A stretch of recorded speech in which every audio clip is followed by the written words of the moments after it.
My first experience with shadowing was in 91. I just came back from the state of Washington. I was kind of partying around and I ended up kicking my driver off the car. I told the driver, get off my car, you know, get off now. So he pulled over and parked him by the fire station. And I was laying in the back seat. I should have stayed there, but I moved to the front and leaned my seat back and turned on the radio while next thing you know, there's a knock on a window and it's a police officer. They arrested me for DUI. And I said, but you didn't even see me driving the car. Well, you know, the keys are in the ignition, so technically you have control of it. So I got charged with DUI. So I pleaded not guilty. I stuck to my plea and I came to court. I brought the driver and I brought the passenger because they were going to be my witnesses. Well, my lawyer went in, talks to the prosecutor, comes out and asks me, if we drop the charges, do you think you could stay out of shadowing for 7 years? I said, you drop the charges, I stay out of shadowing the rest of my life. And I have. I've stayed out of this town since then. But now they got my daughter, so I'm back here again. She's tried to go out on her own, and it's hard to find a job at home. So there's no jobs on the reservation. So she found herself a job here, and with Keisha Garrett gave her a place to stay. And I just can't believe, you know, she wasn't intoxicated. She's not a violent person. She wasn't drinking. Those two girls went there. They were drunk. But yet my daughter's the one who got charged with second-degree felony assault. Her bond's $20,000. You know, when I first found out her bond, it was $10,000. And I said she must have killed somebody for her bond to be that high. Because I've never known of anybody to have a bond that high that was defending themselves. The two drunk white girls go in to a home, disturb everybody, cause a big ruckus, and they're out walking around laughing at my daughter because she's in jail, saying she's poor and she can't get out, but she don't have no money, so she can't get out of jail. During the time when this happened to Dominique, I wasn't inside when it happened. I was actually outside. My sister Emily and Dominique's girlfriend had come running out telling me that my sister Jeanette was getting gamed. So I come running in and my sister Jeanette is walking through the hallway putting her hair up. And I asked her what happened and she was like, those two girls just came at me and I don't know why. And then I walked into the living room to see Dominique sitting on the ground with Callie pulling Dominique's hair, and she was standing. Dominique was sitting on the ground, Callie was pulling Dominique's hair this way, and then she had Shannon on the ground, her head on the carpet, and Shannon kept swinging at Dominique, and then I was like, what are you guys doing? What's going on? And they continued. Dominique was telling them to let her hair go. They didn't listen. So I pulled Shannon off by the hood, and she went stumbling back. When it happened so fast, I didn't see the other girl get up, and they took off. And I said, "What happened? Why did you do that?" She was like, "I don't know." And she told me that the reason why that had happened is because they had came asking Keisha to drink, but Keisha said that no one was drinking. They were just sitting watching TV, and I guess she had pushed someone into Dominique or something, and that's why Dominique got mad, because she told them they had no right coming in here pushing people. And then my sister Jeanette, I guess she was going to close the door, and one of the girls just shoved it open, and those two same girls was pulling my sister Jeanette's hair, and they were hitting her. And then I was like, so what are you going to do? She was like, I'm not going to let no one do that to me. I have no reason to do that. And I ran back I went to the back room, and I came back and Dominique was gone. So I was standing by the door talking with Keisha, and just as Keisha opened her door, Shannon had broke Keisha's window, and she took off running. They ever talked to Jeanette as far as you know? No. Well, they talked to her that night. They talked to him about it, but that was, no. They talked to you? No. Never? No. Have you ever been a witness in court about this incident? Well, we went to, but we didn't talk about it. We just went. They weren't allowed to testify. So she wasn't allowed, no witnesses.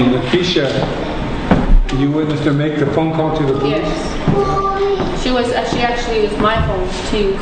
Okay. Talk to the Immediately after the police came, did they ever talk to everyone and anyone inside? As far as I know, they talked to Dominique, Keisha, and my sister Jeanette, but nobody else. They didn't talk to me or my sister Emily or... Who did they talk to first when they arrived? Keisha. No. No, before the cops even came, they talked to those Shannon and Callie down the street, I guess. But Keisha was the one who called them. And Right.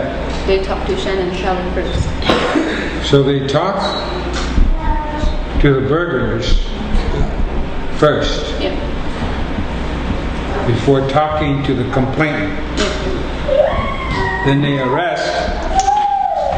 Okay. Thank you. So like I said, up until recently, I didn't have troubles or problems. And up until a couple months ago, when I was sitting in the quietness of my home, I was sleeping, a couple girls came into my house, started fighting with a couple of my friends, my roommate, sister. They ended up kicking a little baby in the head, and when I spoke to the officer about it, he didn't do nothing about it, he didn't say anything.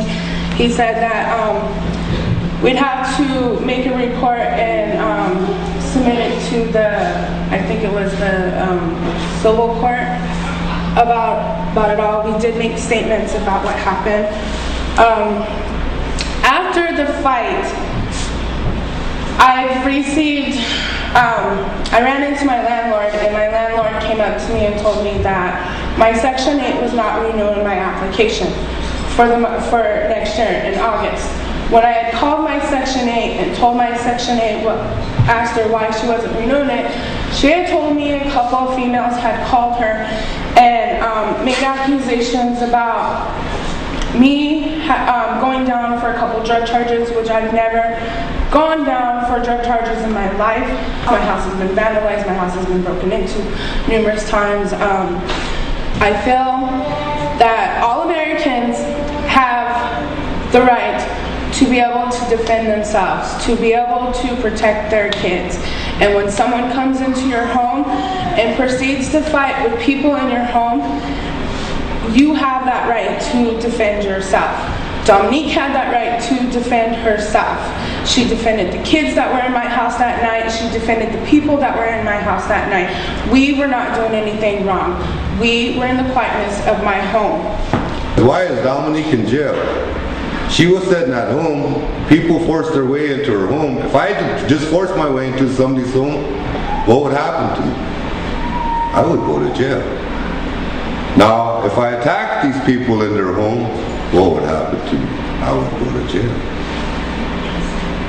Now, if they attacked my home as they were leaving and broke windows, what would happen to me? I would go to jail. When Dominique went to inquire and she was attacked on the streets, what happened to her? She went to jail. We have a couple of law enforcement officials here who are taking part, and we're thankful for them. Lakeisha Garrett lost her child, had a miscarriage. She is one of us present here at this meeting. How come nobody went to jail? She was assaulted during that attack.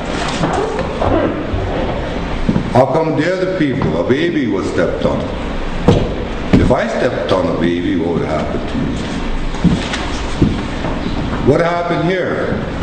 Now we're finding out Dominique's attorney was one of the assailant's attorney in a previous case. What's really going on here? Mobile broadcast news. On July 13th, 2008 at 10 a.m., we're going to send flyers out about that day. On that day, we're going to reconvene here. And we're going to reconvene and bring forth what we have found from all of you.